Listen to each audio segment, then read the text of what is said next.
السلام علیکم ورحمۃ اللہ وبرکاتہ۔ ناظرین کرام، میں سب سے پہلے آپ لوگوں کا ویلکم، سواگتم، خیر مقدم کرتا ہوں کہ آپ ہمارے یوٹیوب میں شامل ہوئے۔ ابھی تک جو حضرات ہمارے یوٹیوب چینل کو سبسکرائب نہیں کیے ہیں، برائے مہربانی میرے یوٹیوب چینل کو سبسکرائب کر لیں اور گھنٹی والا بٹن دبا دیں تاکہ میری ویڈیو کا نوٹیفیکیشن سب سے پہلے آپ دیکھ سکیں۔ سامعین اور ناظرین کرام، میں آج آپ لوگوں کو حالات کے عدلنے بدلنے کی وجوہات بیان کروں گا کہ حالات آنے کی وجہ کیا ہے۔ آدم کی اولاد پر جب حالات آتے ہیں تو اس حالات کے آنے کی کیا وجہ ہے، یہ میں آپ کو بیان کروں گا۔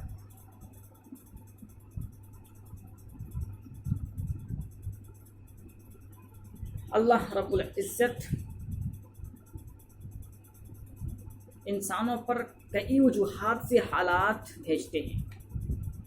کبھی اللہ رب العزت انسانوں کو، آدم کی اولادوں کو آزمانے کے لیے حالات عدلتے بدلتے رہتے ہیں، کبھی سزا کے طور پر حالات بدلتے ہیں۔ انسان جو گناہ کرتا ہے اس گناہ کی وجہ سے اللہ رب العزت حالات کو عدل دیتے ہیں، بدل دیتے ہیں۔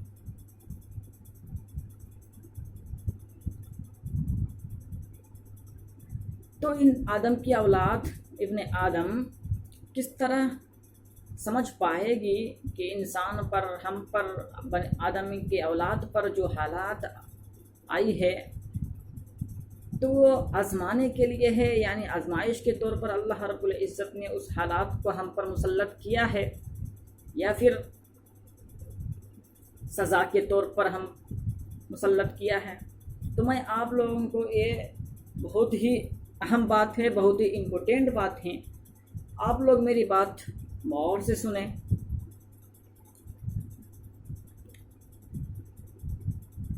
اگر کسی انسان پر کوئی حالات آتا ہے اور اگر اس حالات کے آنے کی وجہ سے وہ انسان عبادت کرنے میں زیادتی کر دیتا ہے، یعنی اللہ کی عبادت ماقبل کے متعلق، یعنی ماقبل میں جو عبادت وہ کرتا تھا اس سے بھی زیادہ حالات کے آنے کی وجہ سے کر دیتا ہے، تو اس حالات کے آنے کی وجہ سے اگر عبادت میں، ذکر اللہ میں اضافہ ہو، پہلے مثال کے طور پر پہلے کوئی شخص نماز پڑھتا تھا 5 وقت کا، لیکن تکبیر اولیٰ کے ساتھ نہیں پڑھتا تھا، تو اب اس حالات کے آنے کی وجہ سے وہ انسان تکبیر اولیٰ کے ساتھ نماز پڑھ رہا ہے۔ پہلے تہجد کی نماز نہیں پڑھتا تھا، اب تہجد کی نماز پڑھ رہا ہے۔ پہلے وظائف کو نہیں اپنے زبان پہ لاتا تھا، اب وظائف کو بھی اپنی زبان پر لا رہا ہے، وظائف کے ورد کر رہا ہے۔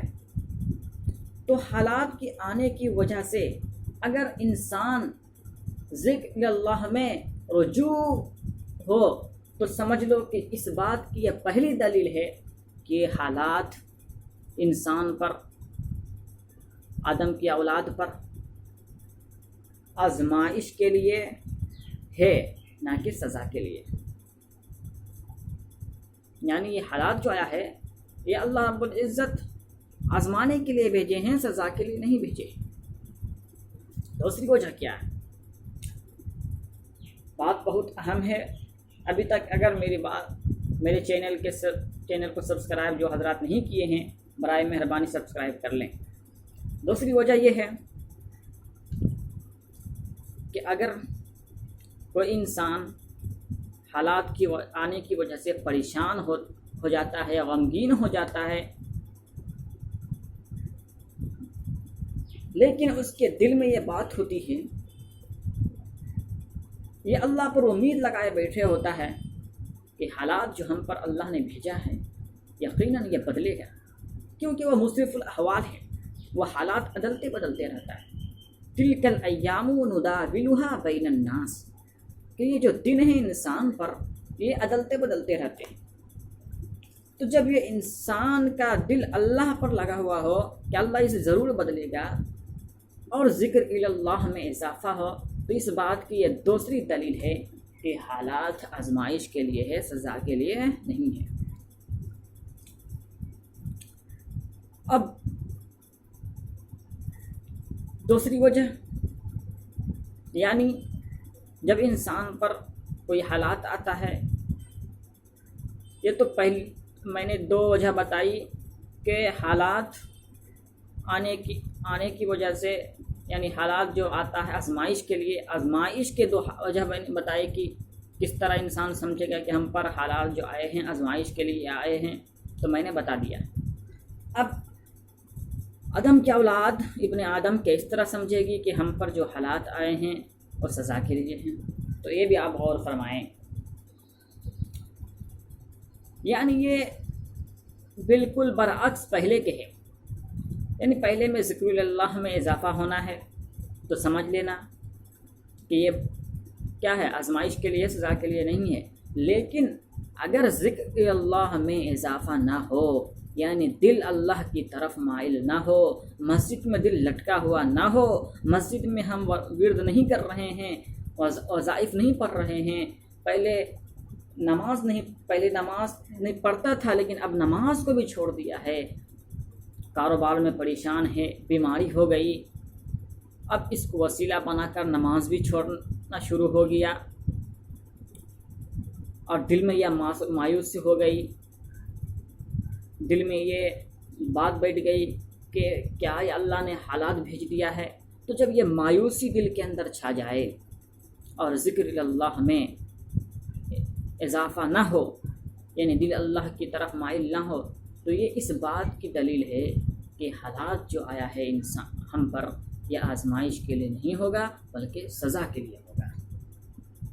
مختصراً یہ بات یہ ہے کہ حالات آنے کی وجہ سے اگر انسان کا دل اللہ کی طرف زیادہ مائل ہو پہلے کے مقابل میں، تو سمجھ لینا یہ آزمائش کے طور پر حالات اللہ نے ہم پر بھیجا ہے۔ لیکن اگر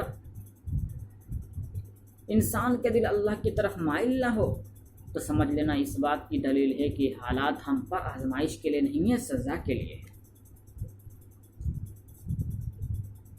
میں اپنی بات کو یہیں تک ختم کرتا ہوں۔